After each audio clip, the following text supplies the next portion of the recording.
You mentioned the problems behind the referential dogma. Would you say that we are in a situation similar to Quine's indeterminacy of translation? Would you say that's where we're left? Well, Quine accepted the dogma, but that's not surprising because almost everybody does today too. His idea, his doctrine of indeterminacy was in fact based on assuming this. So if you take his framework that there's nothing but association and conditioning, how do you know, to take his example, when you hear a word, let's say rabbit is the case. When a child hears the word rabbit, how does it know that the word is referring to the that animal running around and not to some part of the animal?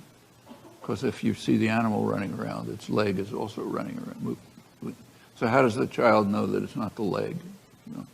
And how does it not know, in fact, that the word doesn't refer to some disconnected object, like the leg of this one and the head of another one, and so on? That's a standard problem of induction.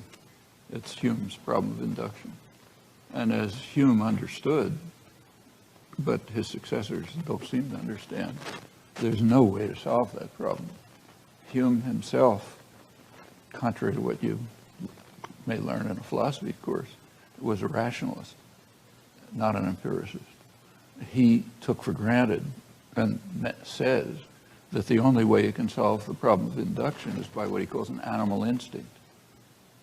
It means there must be some internal structure in your mind that leads you to a particular answer, because there's no way to get it by induction. And that, I think, is correct. And I think the same would be true about Quine's galagai, rabbit. The child gets the right answer because they're built to get the right answer. And the right answer is not in the case of, say, rabbit, you can easily show that what a child understands to be a rabbit is not something physically identifiable. I'm kind of guessing your ages, but say my grandchildren, probably about your age, when they were kids, there's a story that they liked about a baby donkey named Sylvester. And so somebody note, the baby donkey somehow is turned into a rock. And for the rest of the story, it's trying to convince its parents that it's not a rock, it's their baby donkey. And since children's stories always end happily, something happens and it ends up and it's a baby donkey again and everybody's happy.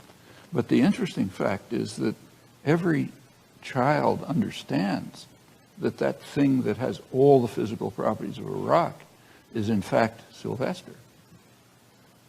And the reason is, and this was in fact noticed by John Locke, that people, and in fact animals, are individuated by properties like psychic continuity. Okay, you're the same if there's some psychic continuity no matter how you change physically.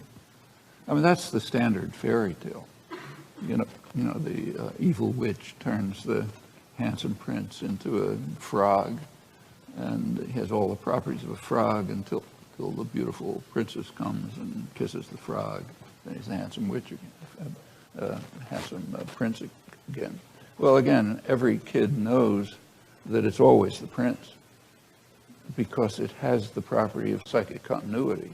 Actually, a lot of science fiction is based on this, but it's even true of the children's stories.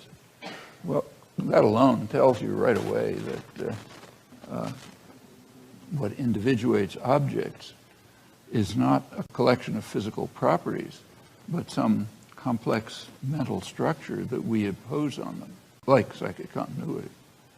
And Hume didn't think about that. Locke, in fact, did. But I should say Hume recognized that it was true, that we don't identify words by physical properties. But it runs across the whole collection of words. You can't find a word so simple that it doesn't have those properties. Actually, in the natural sciences, what you try to do is to concoct You invent concepts which do have those properties. So when you invent the concept, say, electron or something, you intend it to be physically identifiable. You don't want it to have its meaning changed by what's in your head. That's the whole point. So it's a kind of a norm for the sciences, but it's just not true of human language. And that goes back to Quine's example. The solution to his problem is essentially Hume's solution to the problem of induction. No solution, except you're built to pick things up, to structure the world in a certain way. So that's the way you do it.